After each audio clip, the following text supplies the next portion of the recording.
Olá, eu sou o professor Rinaldo e a pergunta é um tanto polêmica. Se Deus não existe, tudo é permitido? Se formos fazer uma análise histórico-social, não é bem assim.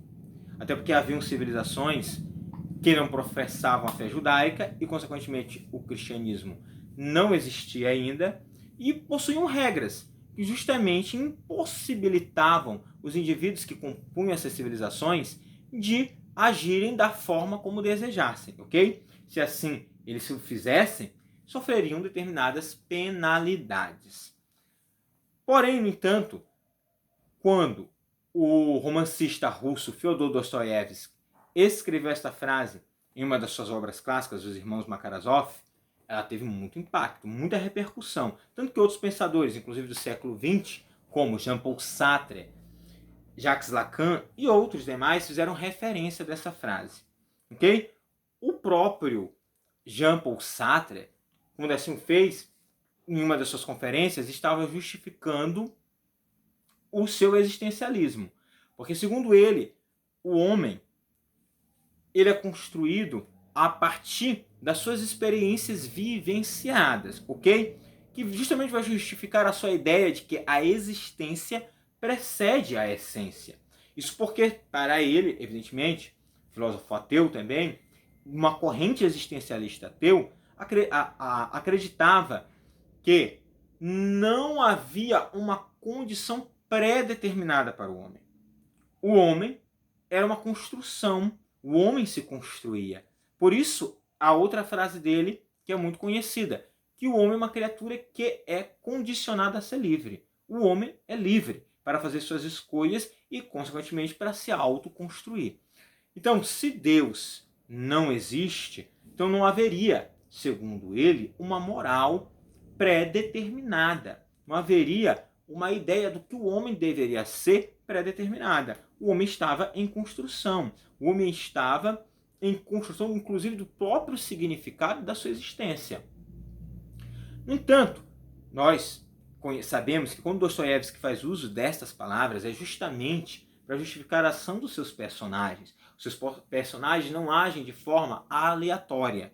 Ou, se fôssemos pensar em outros termos, como termos policiais, embora seus romances até tenham cunho dessa natureza, não é simplesmente pelo frenesi, mas todas as ações deles são focadas em uma justificativa. E uma das justificativas desta obra, sendo que ela vai tratar de um parricídio, né?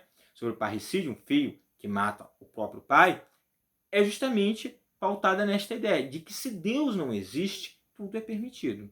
Então, inclusive um ato desse que, evidentemente, para a ética e para a moral, é inadequado e inesperado. Ninguém espera que um ser que foi criado, alimentado, ou até mesmo que não tenha passado por essas coisas que é esperado de todo pai cumprir para com o filho, não se espera que o filho irá tirar a própria vida do pai. Embora que, na nossa própria realidade, nós podemos perceber vários casos policiais, podemos perceber muitos casos que esse tipo de crime aconteceu não somente no passado, como acontece até os dias atuais, ok? Porém, no entanto, não que as pessoas ajam com essa prerrogativa ou com esta ideia como é colocada pelo Dostoiévski nesta obra, ok? Para ter todo um significado e um sentido, sendo que esta frase perpassa na fala de vários dos personagens. Então, há um sentido, o principal sentido é a questão da moral, de como é necessário existir uma moral, como é necessário existir um princípio ético-moral que freie as ações humanas. Então, essa ideia de que Deus não existe, ela tem por finalidade este sentido, não somente na obra de Dostoiévski, como no imaginário de muitas pessoas, porque existindo um Deus, existindo a lei divina que subtende-se que está acima da lei humana, da lei secular, então isso causaria na consciência de muitos homens um freio maior.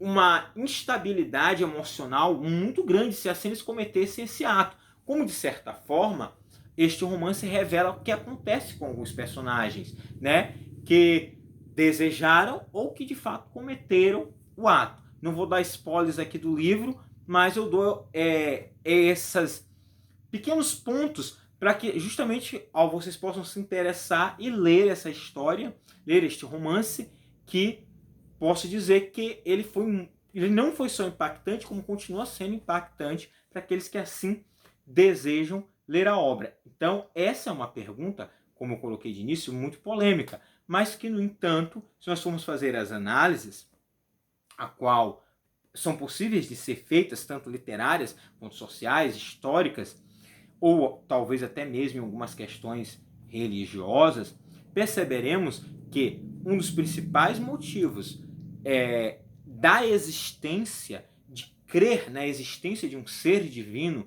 de um ser que está acima de todos, é justamente pela questão do controle, do freio das nossas próprias ações, para que nós não venhamos nos deixar ser dominado por elas, ser dominado por talvez até mesmo paixões cegas. Então a obra retrata muito bem isso, e embora possam os pensadores, como Jean-Jacques Lacan, em um dos seus seminários vai fazer a descrição, ou mesmo o Jean-Paul Sartre, como eu explanei aqui em uma das suas conferências, a obra dá essa pegada, essa ideia de que o homem também teria essa liberdade maior de chegar a se conduzir e encontrar um caminho por si só, ok? Se gostaram do vídeo, dê um like e vamos junto que tem mais vídeos como esse.